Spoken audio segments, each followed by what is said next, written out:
Hey everybody, this is Dream, and today we have a 6-game NBA slate for you. Before I get started, can you guys smash that like and subscribe button? Really helps the channel a lot. Yesterday, my lineup got trashed because Draymond Green was ruled out right before the lock, so that was annoying. But we'll bounce back today and have a good slate, hopefully, though there are a pretty extensive injury report today. We do look for the cash line today to be somewhere between 270 and 290 points. So we're going to have to get a couple guys to have some big games, but we have some good, pretty decent plays, though we have a very extreme slate when it comes to the volatility here with Houston especially, and also Dallas situation. So I'll get into that as I get to the injury report. For the Suns, Gordon is questionable and Okogie is out. For the Celtics, Brown is questionable and Porzingis is out. Obviously, if Brown was to miss, that would get some more guys up, give some more guys some upside. But with Porzingis out, that does add some people. Looking at the Clippers, Leonard and Harden are both questionable, and then Westbrook is out. If Leonard or Harden was to miss, that would definitely open up some options. For the Bulls, White, Levine, and Williams are out. White being added definitely gives a boost to Desanmu. For the Wizards, Holmes is questionable, and Bagley and Schmidt is out. If Holmes plays, he'll be a top-tier play today. For the Rockets, Sengun, Eason, and Whitmore are out. The Rockets are a very interesting team for fantasy because of their plus matchup against the Wizards. For the 76ers, Embiid, Melton, and Covington are out. Same guys have been out for a while. For the Bucks, Beasley is questionable and Middleton is out. Obviously, Beasley will get a boost with Middleton out, but if he misses too, then that would open up some other options. For the Knicks, Randall and Robinson are out. That has been the same for a while. For the Trailblazers, Grant is doubtful. Brogdon, Sharp, and Williams are out. Those are similar injuries as what's been happening for a while. And for the Mavericks, Luka Doncic is doubtful, and Cleaver is doubtful. And I'm just going to note on here, it does look like he will likely miss today. He has a hamstring injury, so if he misses, that's going to open up some value, especially with Tim Hardaway Jr. and Kyrie Irving. Those two guys would definitely be top tier plays, assuming that they do their normal thing. However, Hardaway's minutes have been kind of dropping lately, which is a little concerning. But I do think he does have some upside today. Same with Irving. His minutes should be pretty good, and he'd be the top option for the team.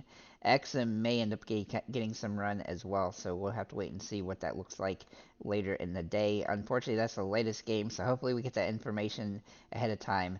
Looking at my top tier options here, I'm going to ignore Houston for a minute, but I'm going to start with DeMar DeRozan, and I'm doing this based on price. DeMar has played very well lately. He's also had some really big games. If you ignore his one floor game against Dallas, then he's been really solid. As long as Chicago is in the game when it's close to the end, he's going to have a big opportunity for a big game, and that's kind of how he plays. And they've been keeping games close for a little bit for a few games there, so he's had a lot of upside fantasy-wise when that happens. Kyle Kuzma is also in play today. I really like Kuzma. I really thought about making him a core play, but he's just missing it because he's a little bit more inconsistent. But he's been really consistent lately, which is nice. His price is just a little bit harder to make a core play today, but he's not been under 40 fantasy points in 10 games, so he definitely draws some potential today. He just doesn't have that super high ceiling that I typically want from a core play on a slate like this. Looking at Dasanmu, he's going to get a boost with Whiteout, and he's been absolutely consistent lately. Over the last 14 games, he's been over 5x just about all of them. He looks really solid here. He won't really have that opportunity to have a big 6 or 7x game, but he definitely has that upside for a decent one. PJ Washington for Dallas is a very interesting play today, as his minutes have been pretty consistent. But there's a lot of guys and there's only one ball, and so Luka and Kyrie definitely have the massive amount of usage. But with Luka likely missing, PJ will definitely have a boost in usage today, and that will definitely give him some upside in this matchup, and perhaps he can finally get some double doubles. I'm not necessarily expecting a double double, but he definitely has some potential today for that. Looking at Gafford for Dallas as well. Man, I really wanted to make both these guys core plays. I think they both have some upside today. But Gafford has been really good since he moved in the starting lineup with 3 of the 4 games in the starting lineup over 34 fantasy points. And he only needs 24 and a half to pay off here. I think he's a near must play. In fact, I think I am going to make him a must play. We do want to make sure he draws a start, Lively is available, so there's potential that Lively could get mixed in there. But I still think Gafford is a great play, and he had some really nice upside today. Then we'll look at Rashawn Holmes for Washington. If he does draw the start, which he has started the last game, he'll have some utility here, but he definitely carries some risk. But they're going with young guys, and he's definitely going to have some opportunity in this one to play today. Then we're going to look at Houston. Now, this is where things get a little bit funky. Houston is missing a couple guys like Whitmore and Sengun, and they're playing Washington, which is one of the weakest defensive teams.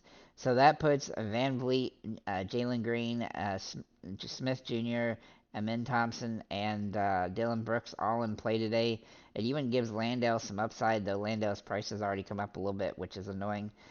But I do think all five of those guys have some potential today. I definitely like Fred beat the best as he has the most upside and safest ability on the team, though he does carry a little bit of risk.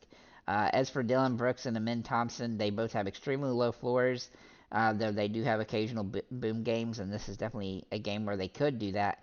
I think they're pretty GPP only, almost Hail Mary like avoidable. And then Jalen Green and Jabari Smith, this is really what could potentially make or break the slate. If you stack up Green and Smith and they do well, then I think you're going to have a really good opportunity to have a solid outcome. If you don't use them and they do well, then you're going to be in trouble. But conversely, they do both have that extreme boomer bust play opportunity. And so while they're going to have that upside, they're going to have that low downside, which could really affect and negatively hurt you if you use them against the people who don't. So it's going to be a very interesting slate, but Houston is definitely going to play a lot into how these slate outcomes. If Houston does well, if the top five guys for their team do well, I expect this slate to be extremely high scoring. And if Houston doesn't do well, I think this slate will be on the low end, the scoring perspective. Obviously, Dallas has some in play here as well with Lucas, likely missing. Kyrie Irving will likely be the safest, along with Washington, Hardaway Jr. and Gafford. So, with that said, guys, thank you for liking, commenting, subscribing. If you have any comments or questions, feel free to leave them below. And have a nice day, guys.